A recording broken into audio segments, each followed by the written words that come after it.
Marina percorreu os últimos metros antes de se deparar com o imponente edifício do banco.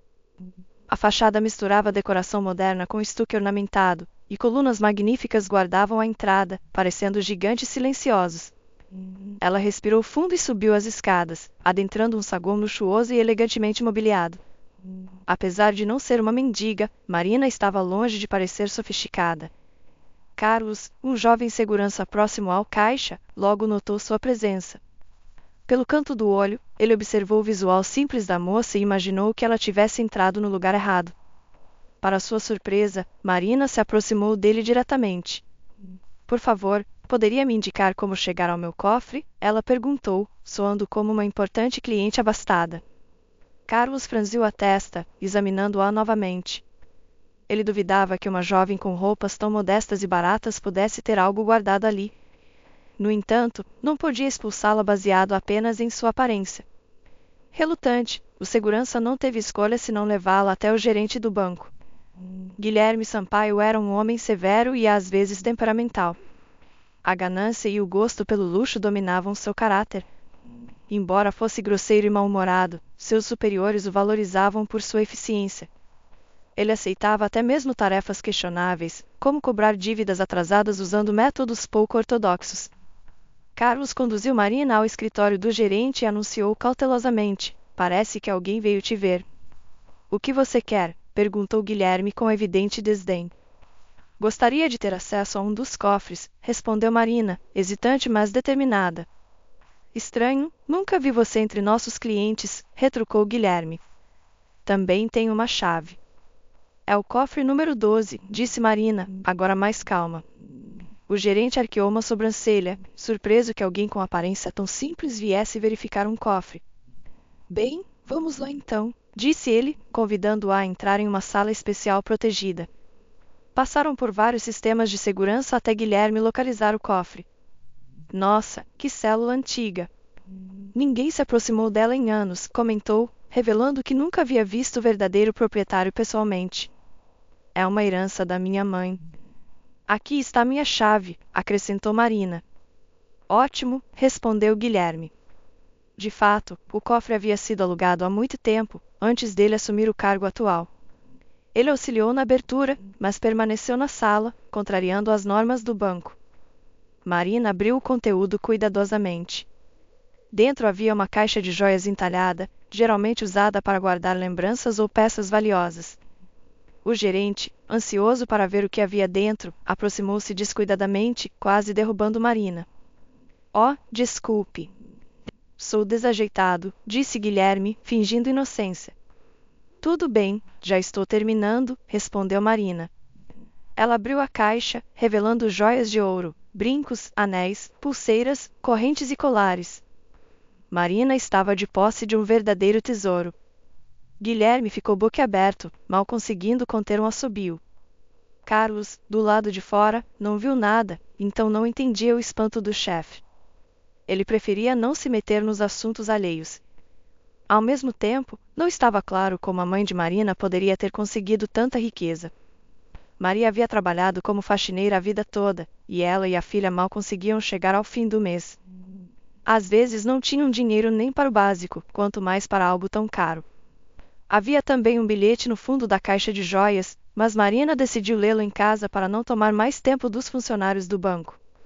O gerente ficou atônito, seus pensamentos girando em sua cabeça. Que mendiga!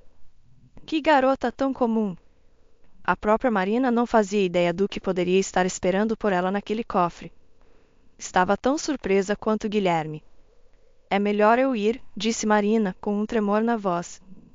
"Sim, claro", assentiu Guilherme. Ao mesmo tempo, ele pensou em um plano astuto. "A propósito, deixe-me pedir ao segurança que a acompanhe. Não deveria andar sozinha pela cidade com tal tesouro. Meu homem a levará diretamente ao seu apartamento." "Não posso ir sozinha", tentou recusar Marina.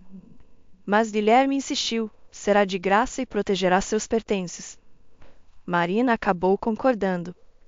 Afinal, havia tantas joias no cofre que dava medo imaginar o que poderia acontecer. Após obter sua aprovação, Guilherme conduziu Marina para fora do cofre e imediatamente chamou Carlos. Você terá que acompanhar esta moça até em casa, sussurrou em seu ouvido. Memorize o endereço, ou melhor, anote para não esquecer. Mas por que isso? Perguntou Carlos, franzindo a testa. Ela acabou se revelando uma cliente VIP do banco, e somos responsáveis por sua segurança e conforto, mentiu Guilherme. Ah, entendo, chefe. Cuidarei disso, assentiu Carlos. O segurança não tinha o costume de questionar ordens. Recém-saído do exército, ainda respeitava a hierarquia. Guilherme era uma espécie de comandante para ele, e estava claro que suas ordens não deviam ser discutidas, apenas cumpridas. Especialmente porque Carlos não teria nenhuma dificuldade em acompanhar a moça até em casa. Era apenas uma oportunidade de sair um pouco e dar uma volta durante o expediente. Marina foi a primeira a sair do banco, e Carlos saiu apenas 5 minutos depois, aparentemente recebendo instruções adicionais de seu chefe. Ao descer os degraus, o segurança olhou ao redor e então disse: agora podemos ir. O que poderia haver ali continuava sendo um mistério. Enquanto caminhavam, eles começaram a conversar, e Marina se revelou uma companhia interessante e uma moça muito bonita. Carlos se sentia como se estivesse em uma biblioteca científica ao lado dela. Por sua vez, ele também contou como chegou a trabalhar naquele banco, começando sua história desde o início. Carlos nasceu e cresceu no interior, onde morava em uma casa espaçosa com seus pais. Suas notas eram medianas, nem excelentes nem ruins, e sua mãe e seu pai ficavam satisfeitos com seu desempenho. Eles achavam que o conhecimento adquirido na escola local seria suficiente para conseguir um emprego no campo. Carlos, porém, sonhava com algo maior: deixar sua cidade e se mudar para a capital. Ele tinha uma namorada, Renata, com quem saía desde o ensino médio. Eles planejavam formar uma família. Mas Renata se revelou traiçoeira e pouco confiável. Depois que Carlos foi para o exército, ela imediatamente encontrou outro rapaz, o filho de empresários ricos que chegou por acaso à sua cidade. Eles se conheceram em uma boate, onde Renata seduziu o ricaço com sua beleza e seus modos. O homem a convidou para morar com ele e acabaram se casando. Quando Carlos soube disso, quase fez algo irreparável. No entanto, graças ao seu oficial comandante, ele se recompôs. Ao final de seu período de serviço, um antigo colega lhe ofereceu um emprego como segurança em um banco através de um conhecido. Carlos aceitou, principalmente porque ele mesmo queria se mudar para a cidade. Guilherme Sampaio apareceu, viu seu histórico militar e o contratou. Desde os primeiros dias, Carlos se dedicou ao trabalho e apresentou excelentes resultados. Até agora não havia sofrido nenhum incidente, o que se refletia diretamente em seu salário. Finalmente chegaram ao apartamento de Marina. Ela ouviu sua história e disse: é um pouco triste, claro, mas você se saiu bem. Sempre me atraí por caras assim. As palavras de Marina provocaram uma tempestade de emoções na alma de Carlos. Ao mesmo tempo, um pensamento passou por sua mente: e se eu a convidasse para sair? Mas, sendo um pouco tímido, Carlos hesitou em dar o passo. Por sua vez, Marina também se sentia atraída pelo segurança. Ele parecia um cara gentil e honesto. Para agradecê-lo, ela o convidou: comprei waffles esta manhã antes de ir ao banco. Por que não entra para tomar um café? Eu não recusaria, ainda mais porque já deveria estar almoçando, concordou Carlos, entrando com ela. Eles subiram de elevador até o 7º andar. Marina abriu a porta de seu apartamento e deixou Carlos entrar primeiro. O segurança se viu em um hall espaçoso, com um armário ao longo da parede, 2 puffs ao lado, um grande espelho e um cabideiro de madeira feito à mão um pouco mais adiante. Tirando o casaco, Carlos se dirigiu ao banheiro. Enquanto ele lavava as mãos, Marina teve tempo de preparar o café e encher uma tigela com waffles de chocolate. Olhando para a cozinha, o rapaz balançou a cabeça e disse: você tem um lugar aconchegante aqui. Faço o que posso, respondeu Marina, envergonhada. Sente-se, você já fica muito tempo em pé no trabalho. Carlos puxou uma cadeira para a mesa e pegou uma xícara de café. O aroma que exalava fez cócegas em seu nariz. Marina não pôde deixar de notar que ele aspirava languidamente o aroma e disse: sou uma grande apreciadora de café. Só compro em lojas especializadas e escolho a torra e a moagem. Claro que não é barato, mas é um prazer bebê-lo. Tenho que admitir que você me surpreendeu, Carlos balançou a cabeça. Ele não acreditava que uma moça de aparência tão simples tivesse tal apreço. Você me envergonha, Marina fez um gesto com a mão. É um hobby comum, e eu sou apenas uma garota normal. Me conte mais sobre você, sugeriu. Onde nasceu ou o que faz? Bem, disse Carlos, tomando um gole do café recém-feito. De qualquer forma, seu destino não foi melhor que o da segurança. Marina havia crescido em uma pequena cidade do interior e sonhava em se mudar para a capital, mas por muito tempo isso pareceu uma quimera.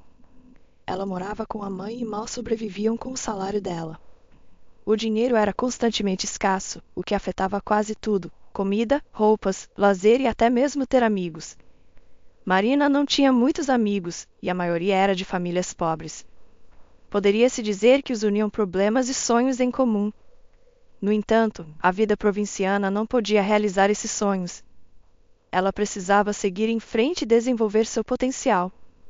Muitas vezes, Marina imaginava como seria sua vida na cidade grande. Frequentemente, à noite, sonhava com uma casa luxuosa, uma longa varanda, um jardim florido e uma posição rentável na sociedade. Mas tudo desaparecia assim que ela acordava. Ela nunca conheceu seu pai, e nem sabia se houve realmente um pai. Sua mãe não gostava de falar sobre isso e encontrava diversas razões para evitar responder. Parecia ser uma ferida em seu coração. Maria nem mesmo mostrava uma foto para a filha, muito menos revelava informações importantes. Marina chegou à conclusão de que sua mãe simplesmente não queria se lembrar de seu pai e parou de incomodá-la com perguntas inconvenientes. Marina se saía bem na escola. Ela se destacava em seus estudos e seus professores a prepararam com antecedência para a universidade. Após passar nos exames, ela foi aprovada no vestibular e logo se tornou universitária. Os sonhos da cidade grande pareciam cada vez mais próximos e surgiam no horizonte. Parecia que não faltava muito para alcançar seus sonhos e toda sua vida poderia ser como em suas fantasias. Marina até havia traçado um plano de por onde começar sua conquista da metrópole. Mas teve que deixá-lo de lado porque sua mãe adoeceu gravemente. Maria foi ao hospital queixando-se de dores de cabeça e pressão alta. Os médicos ordenaram exames e logo descobriram uma doença incurável. Marina teve que mudar para um curso à distância para ficar perto de sua mãe.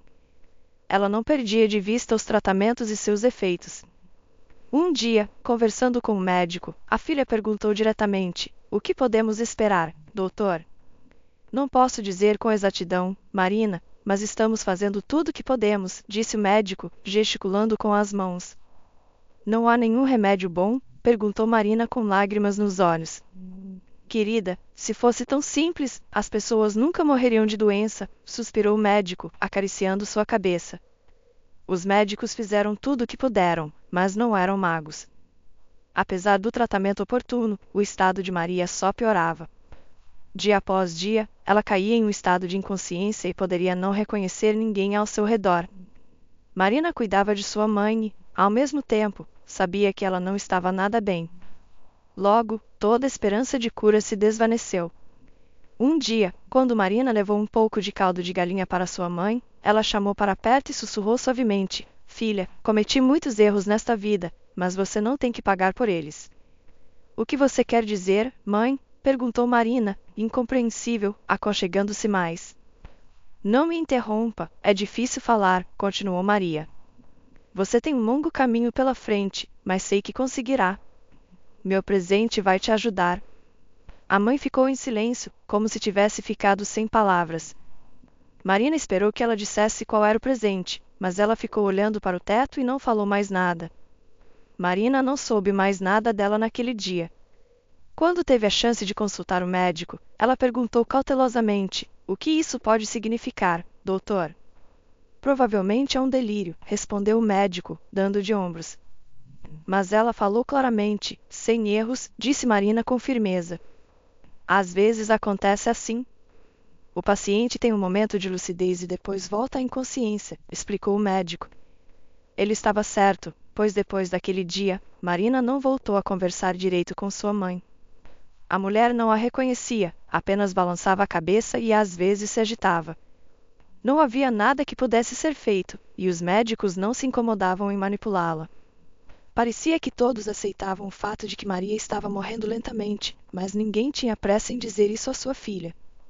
Maria estava mudando diante dos olhos de todos.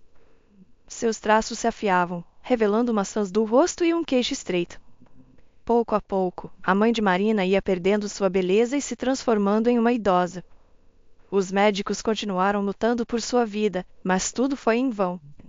A terapia intensiva e a medicação bem escolhida não ajudaram. Maria não sobreviveu à madrugada, faltando apenas 3 dias para seu aniversário. Marina mal conseguia lidar com a perda. Familiares e conhecidos apoiaram e ajudaram no funeral de sua mãe. Durante todo esse tempo, ela esteve em uma espécie de torpor e não acreditava até o fim no que havia acontecido. Após algumas semanas, o estado de Marina se normalizou e ela voltou à realidade. Tinha que seguir com sua vida e, ao mesmo tempo, lidar com os problemas que tinha em mãos. A primeira coisa a fazer era se sustentar, e ela ainda estava no último ano de seus estudos. Marina não ia desistir. Com dificuldade, conseguiu encontrar um trabalho de meio período que pagava pouco, mas pelo menos era algum dinheiro. 2 semanas depois, o notário apareceu e a informou que sua mãe havia deixado um testamento. Marina não podia acreditar que sua mãe tivesse feito isso com antecedência. Ao mesmo tempo, não estava claro o que ela havia deixado. O próprio notário respondeu a essa pergunta, dando a Marina o número do cofre e a chave. No entanto, ele não disse o que esperava lá, alegando desconhecimento. Estava claro que o notário conhecia o conteúdo do cofre, mas provavelmente cumpria os desejos de Maria para surpreender Marina. Ela quase chorou de emoção, mas se conteve porque ficou envergonhada na frente do notário. No entanto, a misteriosa surpresa chegou em um momento crucial. Marina estava em uma encruzilhada e precisava tomar uma decisão urgente. O testamento de sua mãe era um bom presságio, mas até onde isso poderia levá-la? Claro que Marina não sabia naquele momento. O que sua filha descobriu ali mudou completamente sua visão sobre sua mãe. Parecia que ela não a conhecia bem e só sabia o que lhe era permitido saber. Disso se deduzia que a mãe tinha algo a esconder o tempo todo. Bem, essa é a história da minha vida, concluiu Marina, dando de ombros. Como você pode ver, não é muito e não há pontos de destaque. Eu também não tenho uma vida muito colorida, respondeu Carlos. A menos que você conte os relacionamentos fracassados, mas já não quero me lembrar disso. Ainda dói na alma. Não vou julgar, mas também não posso me culpar, continuou ele. A traição é a pior coisa que uma pessoa pode fazer. Tenho certeza de que você encontrará uma boa namorada, consolou Marina. Obrigado pelo café, mas tenho que voltar ao trabalho. Carlos se despediu de Marina e saiu de seu apartamento. Guilherme Sampaio o recebeu com uma cara de desgosto. Por que demorou tanto? Mas você mesmo disse que ela é nossa cliente VIP e que sua segurança é importante para nós, resmungou Carlos para seu chefe. Sim, você tem razão. Anotou o endereço como pedi? Sim, claro. Aqui está. O segurança entregou um papel com o nome da rua, o número do prédio e o apartamento. O gerente do banco esfregou as mãos e ficou pensativo por um momento. Carlos pensou pecaminosamente que Guilherme não estava bem. Você está bem? Perguntou. Sim, estou bem. Já pode ir, assentiu o diretor, deixando de olhar fixamente para um ponto. A propósito, você merece meus elogios. E provavelmente receberá um bônus no final do mês. Nossa, e por quê? Perguntou Carlos, surpreso. Você fez um bom trabalho. Proporcionou segurança a uma cliente rica, respondeu ironicamente e sorriu com malícia. Eu só a acompanhei até em casa, disse Carlos, confuso. São os pequenos serviços como esse que formam o trabalho de um verdadeiro segurança, disse Guilherme, colocando a mão em seu ombro. Eu também comecei minha carreira nesse cargo e sei o que fiz para ajudar o diretor. E agora sou o próprio diretor. Sim, isso não se pode discutir, assentiu Carlos. Bem, então vou voltar ao meu posto. Ainda faltam 2 horas do meu turno. Sim, vá. Já não preciso mais de você por hoje, respondeu o chefe e fechou a porta do escritório atrás de si. No entanto, ele não fechou a porta completamente, e Carlos ouviu algo. Tem um endereço. Deveríamos ir lá esta noite. Sim, É o mesmo padrão de sempre. Como sempre, haverá uma garota em casa. Ela tem uma caixa. Você pega o conteúdo, nós dividimos pela metade. Parecia que Guilherme estava falando com alguém ao telefone e estava tão absorto na conversa que não percebeu que estava sendo ouvido. Carlos teve sorte de ter se atrasado apenas alguns segundos e não ter descido imediatamente para o saguão dos clientes. O rapaz se sentiu mal pelo que acabará de ouvir. O segurança não podia acreditar que seu chefe havia decidido roubar Marina, e tudo graças à ajuda de Carlos. Sem saber, ele acabará de armar uma armadilha para a moça. Nessa situação, ele teve que pensar em algo para sair logo do trabalho. Carlos desceu as escadas e ficou em seu posto de trabalho por uma hora.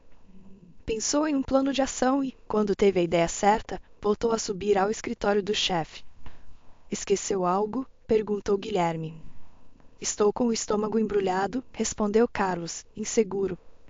Talvez eu devesse ir para casa. Isso é estranho. Esta manhã você estava bem, disse Guilherme, duvidoso. E o que você comeu hoje? Como de costume.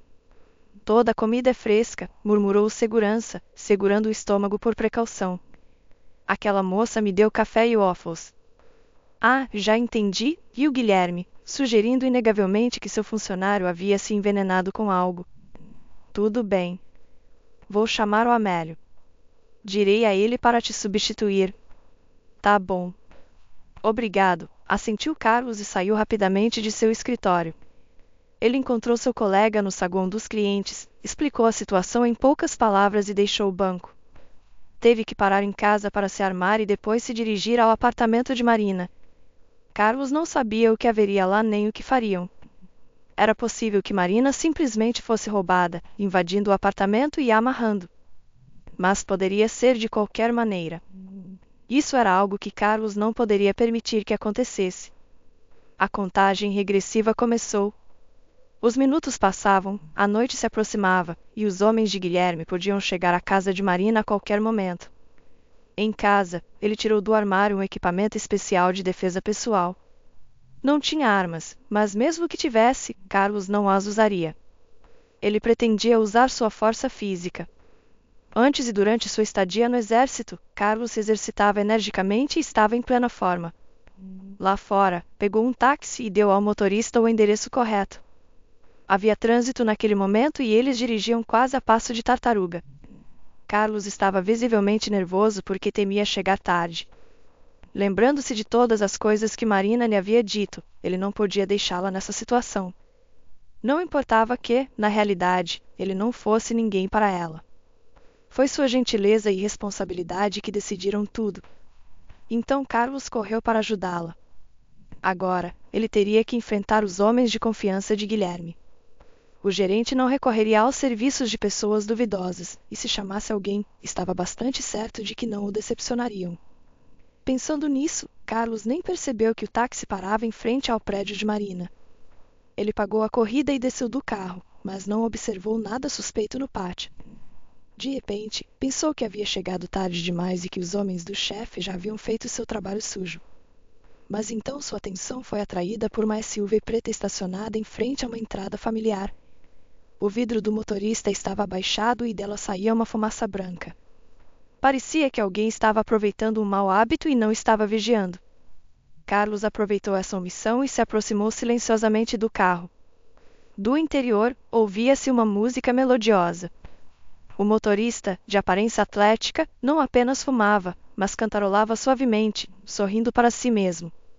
Carlos contornou o carro, agachando-se até o chão, e depois deslizou até a entrada. Passando pelo elevador, subiu até o 7º andar.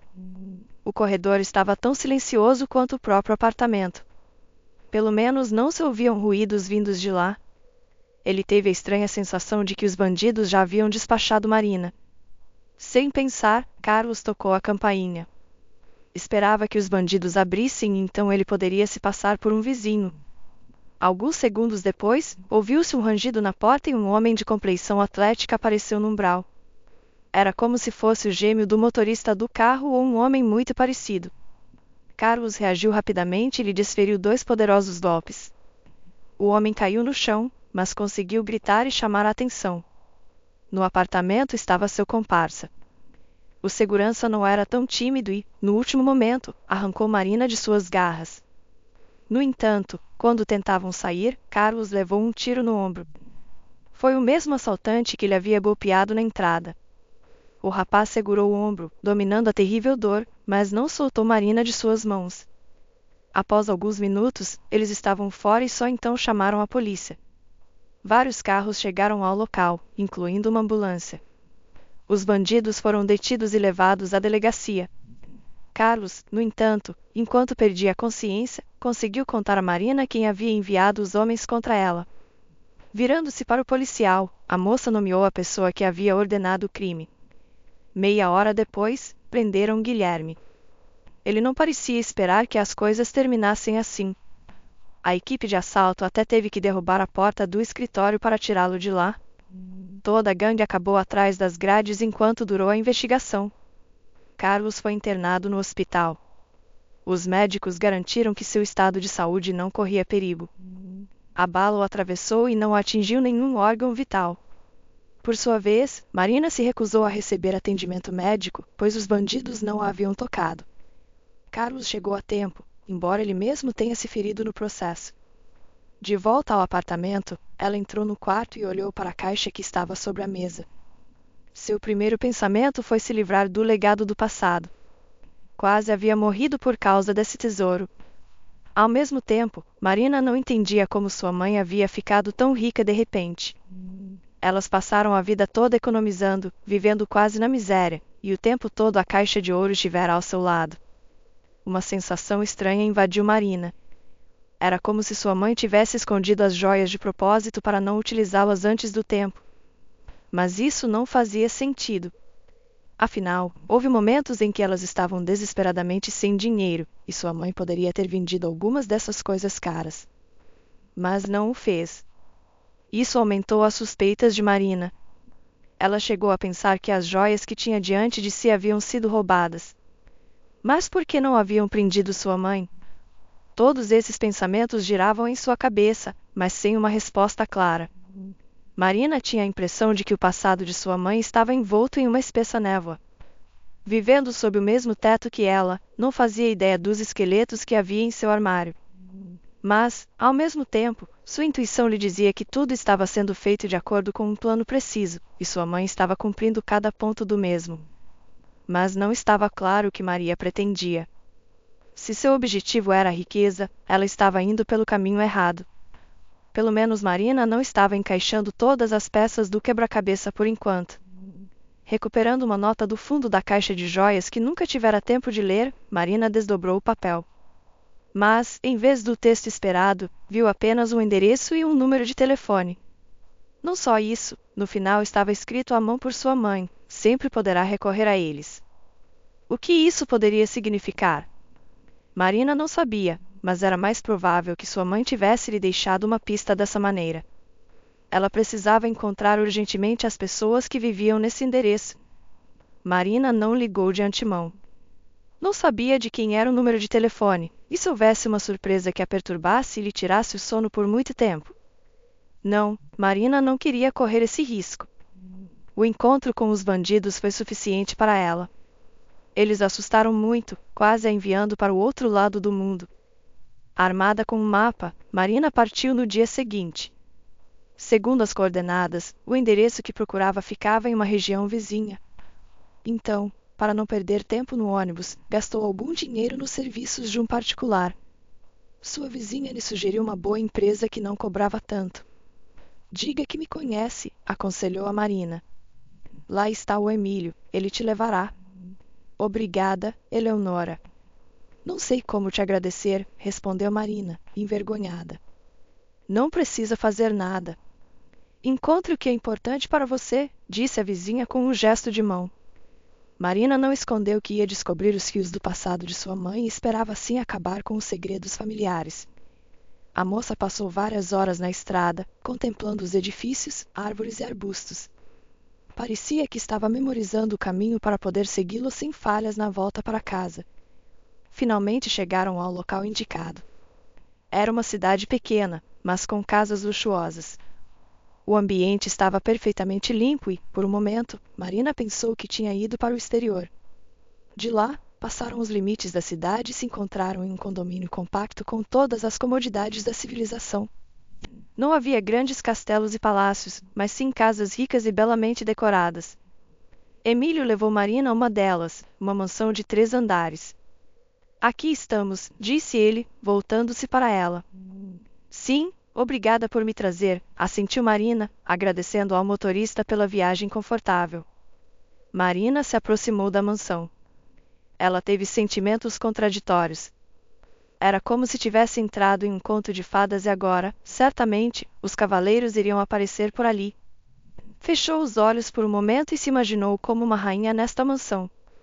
E, no entanto, ela ainda não entendia por que sua mãe lhe dera esse endereço específico. A julgar pela ornamentação do edifício, estava claro que era a casa de pessoas ricas. Exceto que ela não tinha nada a ver com eles. Pelo menos, não que soubesse. Mencionando o luxo e a riqueza, isso não combinava com o passado de Marina. Ela nem se lembrava de momentos brilhantes em suas vidas.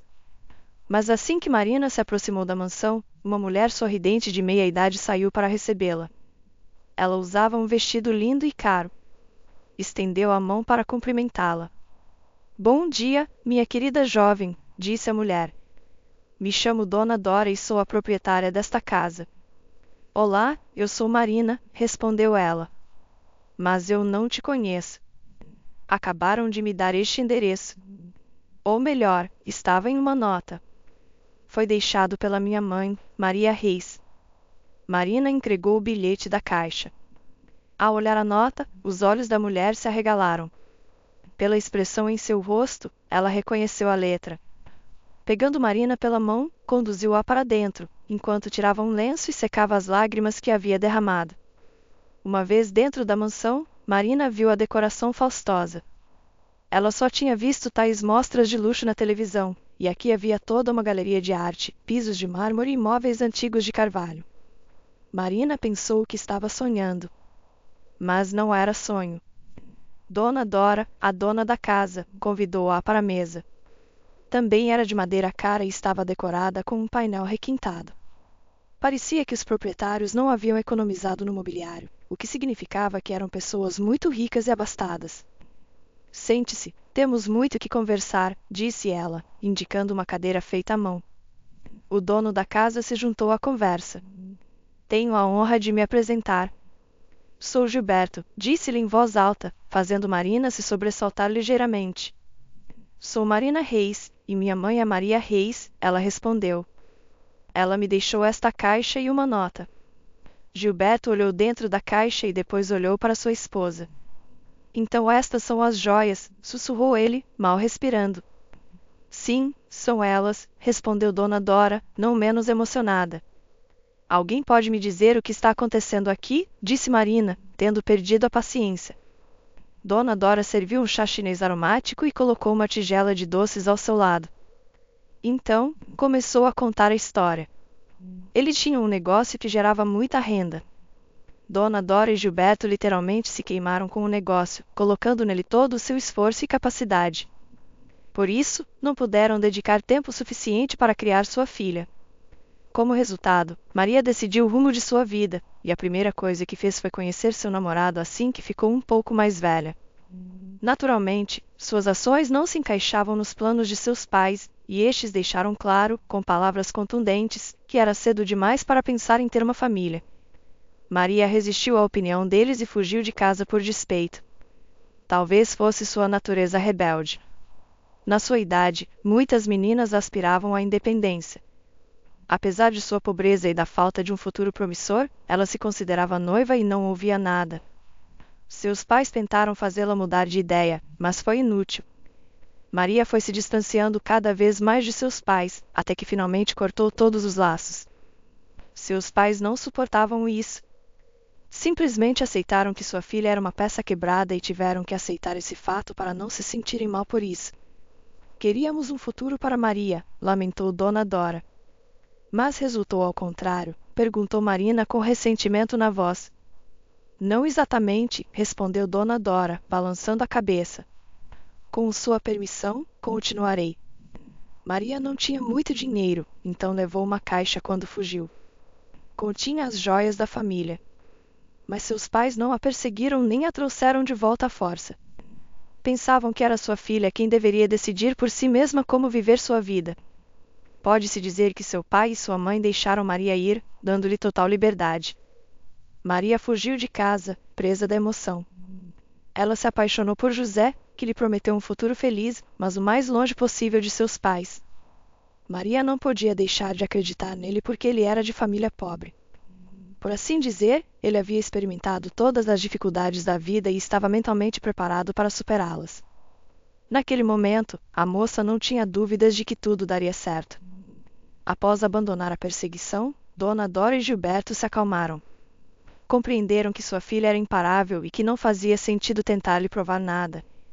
Maria tomou sua decisão e, desse modo, pôs fim ao seu futuro feliz. O resto de sua vida com José provou que ele não tinha intenção de fazer nada a respeito. Ele ficava feliz que sua noiva estivesse ao seu lado. Logo começou a beber e chegava cada vez mais bêbado em casa. Maria aguentou por muito tempo e chorava em seu travesseiro à noite. Ela esperava que José mudasse de ideia e começasse uma nova vida, mas ele só piorava a cada dia. Bebia cada vez mais e uma vez quase bebeu as joias da família de Maria. Foi uma sorte que a moça descobrisse seu desejo e escondesse a caixa em outro lugar. A partir desse momento, o relacionamento deles ficou permanentemente tenso. José acabou deixando-a quando ela estava grávida. Na ultrassonografia, Maria descobriu que seria uma menina. Após o nascimento, ela fez tudo o que pôde para criar a menina sozinha, sem a ajuda de ninguém. Foi difícil, mas ela conseguiu. Um dia, para garantir um futuro feliz para Marina, ela alugou um cofre e colocou nele o porta-joias. O tempo passou, e Maria nem pensou em usar o tesouro. Pensava na caixa, mas sempre dizia a si mesma: não é para mim, é para Marina. E mesmo quando estava muito doente, não ousou usar nenhuma fração das joias. A coragem de Maria era invejável. Sabendo que havia uma forma de melhorar sua saúde, ou pelo menos atrasar o inevitável final, ela não a tomou. Guardou silêncio até o último suspiro, sem revelar suas cartas. Assim, ela partiu para o outro mundo, renunciando à oportunidade de viver um pouco mais. Por outro lado, a doença, segundo os médicos, era incurável, e era improvável que algo pudesse ajudar, a menos que ocorresse um milagre. O milagre não aconteceu e, no final, Marina ficou sem mãe. De fato, Maria havia se condenado a uma existência assim. Era difícil julgar porque ela havia feito isso. Em toda sua vida, trabalhando como faxineira, ela não havia tocado nessas joias. Marina ficou estupefata quando Dona Dora lhe contou tudo isso. Tirou um lenço e chorou copiosamente. A moça soluçou por alguns minutos e, de repente, se acalmou. É difícil falar sobre isso, mas acho que vocês agiram sabiamente, ela disse. O que você quer dizer com isso? Perguntou Gilberto. Vocês não forçaram sua filha a voltar e esperavam que ela voltasse por conta própria. Embora ela tenha vivido na casa de outras pessoas. Você tem razão, Marina. Era exatamente com isso que contávamos, assentiu Dona Dora. E é terrível para nós saber que Maria se foi. Dona Dora se levantou da cadeira e apoiou a cabeça na janela para pensar em algo. Gilberto também se levantou e se aproximou de sua esposa. Passou o braço pelos ombros dela e sussurrou: não foi culpa nossa que isso acontecesse. Sim, foi, porque não demos a ela a oportunidade de se casar, Dona Dora se opôs. Mas ele acabou sendo um alcoólatra, e talvez as coisas tivessem saído de outra maneira se tivéssemos ajudado, continuou defendendo a esposa. Não foi assim. A família deles teria se desfeito de qualquer maneira, tentou Gilberto fazer sua mulher mudar de ideia. Bem, talvez você tenha razão, Dona Dora finalmente concordou. Não poderíamos ter feito nada. Pelo menos agora temos alguém para amar e cuidar, disse Gilberto. Ambos olharam para Marina e se abraçaram. Naquele momento, esqueceram-se todos os pensamentos de luto. Eles tinham uma neta a quem podiam dar todas as coisas que não haviam podido dar à sua filha. Marina também abraçou seus avós, sem acreditar em tanta felicidade. Sinceramente, não esperava que minha mãe me desse tal herança, disse Marina quando estavam sentados jantando. Ela sabia o que fazia, respondeu Dona Dora. E o que você faz, querida? Estou terminando meus estudos na universidade e depois quero trabalhar na minha profissão, disse Marina com segurança. Bem, é louvável que você pense no futuro, disse Gilberto com um sorriso. Tem namorado? Ainda não. Mas tenho alguém em mente, disse Marina, piscando o olho direito. Poderia apresentá-lo? Sugeriu Gilberto. Chega! Acabamos de encontrar uma neta e você já quer saber tudo sobre ela de uma vez? Repreendeu Dona Dora. Tenha paciência e não faça tantas perguntas. A partir daquele dia, Marina teve uma nova vida, sem problemas nem preocupações. Ela não tinha mais que contar seu dinheiro nem aceitar trabalhos esporádicos. Ficou em casa por alguns dias, tentando se acostumar com a nova imagem, mas no final percebeu que era melhor perseguir seus próprios objetivos por si mesma. No entanto, não rejeitou o apoio de seus parentes ricos, principalmente porque seus avós acabavam de se acostumar com ela. Eles também pediram a Marina que lhes mostrasse onde ficava o túmulo de Maria. Quando chegaram ao cemitério, Dona Dora e Gilberto passaram quase meia hora junto à lápide. O casal permaneceu em silêncio, contemplando o humilde monumento. Foi um calvário, e eles não puderam evitar chorar sobre o túmulo. Depois de alguns dias, Marina retornou à cidade para iniciar sua busca. Ela queria visitar Carlos e ver como ele estava. O segurança ficou sinceramente surpreso quando ela apareceu. Achei que você tinha se esquecido de mim, disse Carlos quando Marina entrou no quarto do hospital. Que diabos você está falando? Respondeu ela com um sorriso. Eu estava numa viagem de negócios e encontrei meus parentes. Dá para acreditar? Interessante. E você não conhecia ninguém antes? Perguntou o rapaz, surpreso. Não. Minha mãe nunca tinha dito nada, respondeu Marina, balançando a cabeça. Agora percebo o quanto nossa família era reservada. O que você quer dizer? Sim, o fato de que minha mãe escondeu a verdade de propósito, respondeu Marina. Acontece que vivíamos na mais absoluta pobreza, mas podíamos viver sem precisar de nada. Então, tudo foi por causa do cofre de segurança? Perguntou Carlos com um sorriso. E não só isso, respondeu Marina com um gesto de mão. Ela lhe contou brevemente como foi sua viagem a outra região. Não escondeu que ficou impactada, principalmente pelo fato de que os pais de sua mãe não tentaram encontrar a filha. Claro que eles tinham suas razões, mas logicamente não deveriam ter abandonado a própria filha. Marina pensou que havia orgulho ali, tanto por parte dos agora avós quanto da falecida mãe. Após ouvir sua história, Carlos expôs seus argumentos. Bem, na minha vida aconteceu algo parecido. Eu também fugi de casa uma vez e passei alguns dias na floresta. Havia uma cabana de caçador e eu dormi lá, até cozinhei numa fogueira. Acontece que meus pais identificaram imediatamente onde eu estava, mas não quiseram me buscar.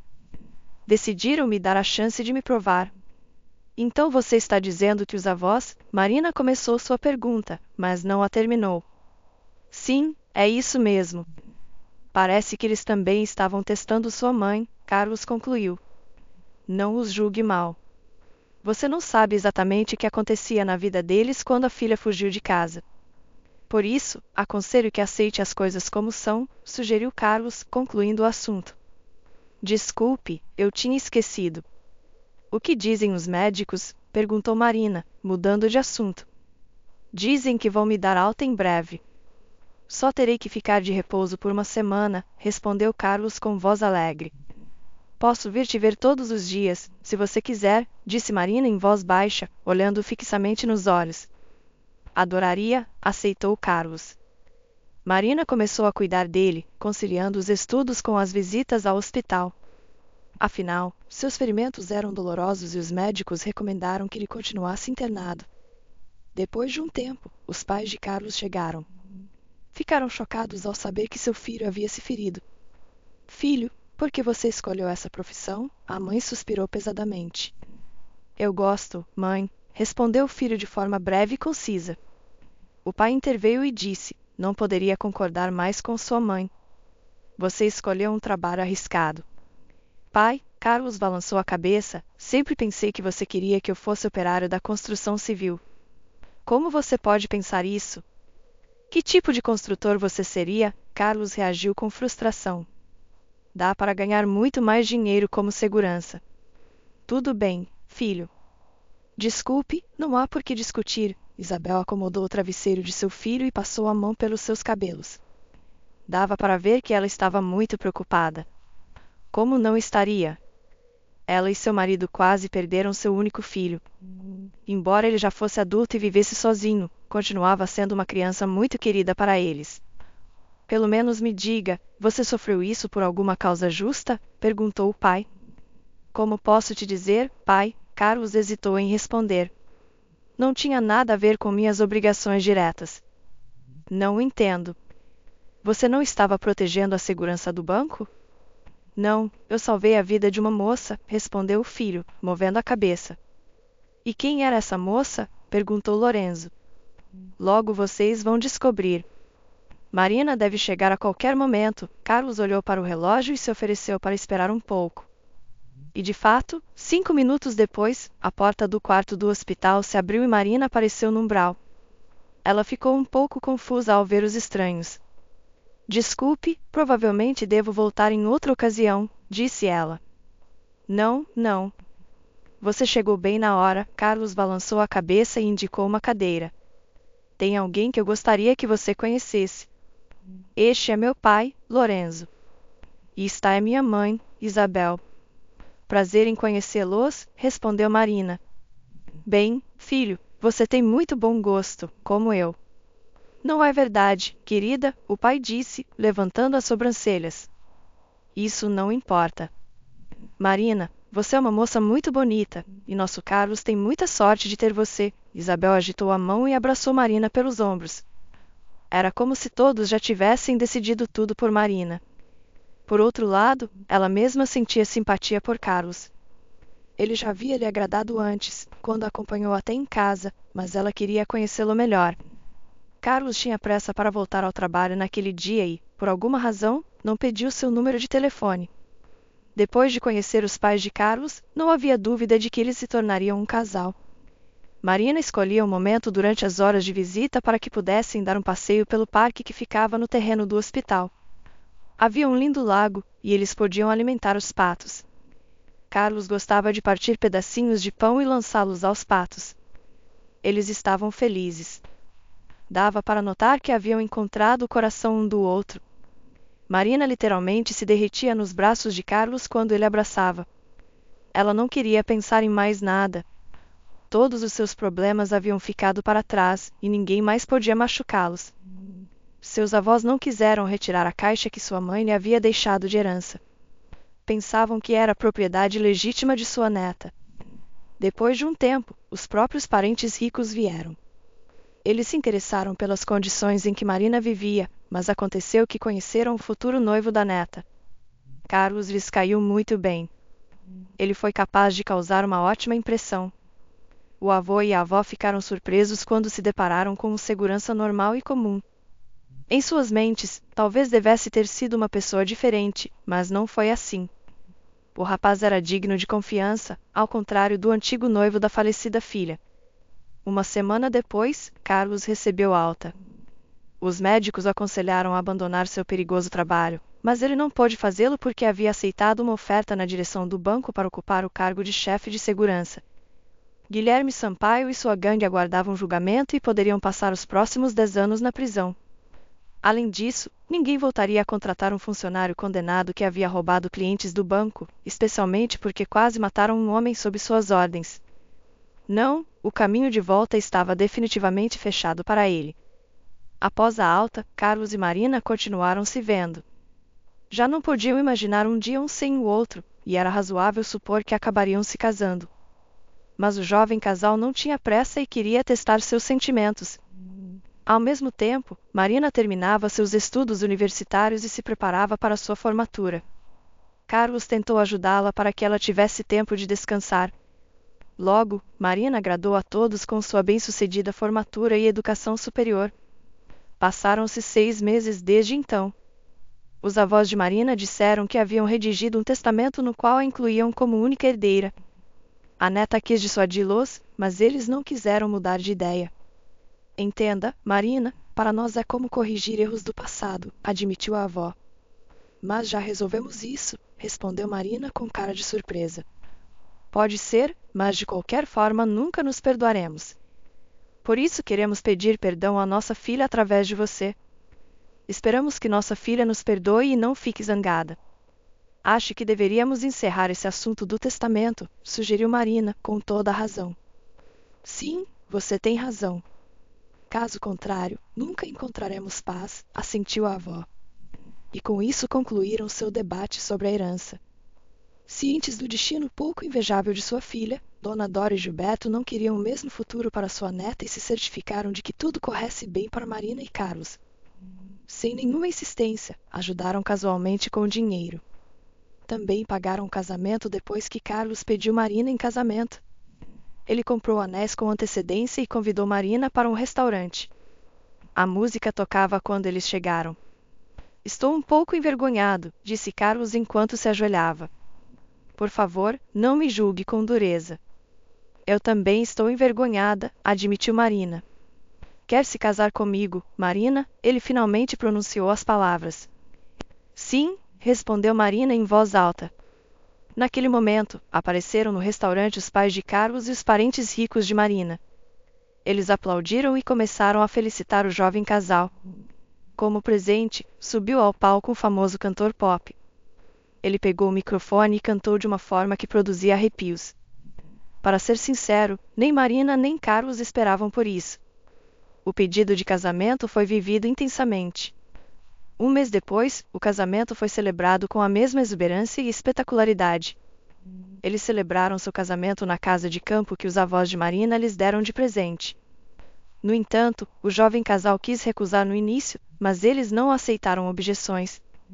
No casamento, a avó percebeu que a neta não bebia álcool e decidiu perguntar o motivo. Neta, eu entendo que o álcool é ruim, disse a avó, mas para sua felicidade, você já pode beber um pouco. Não posso, estou grávida, respondeu Marina com um sorriso no rosto.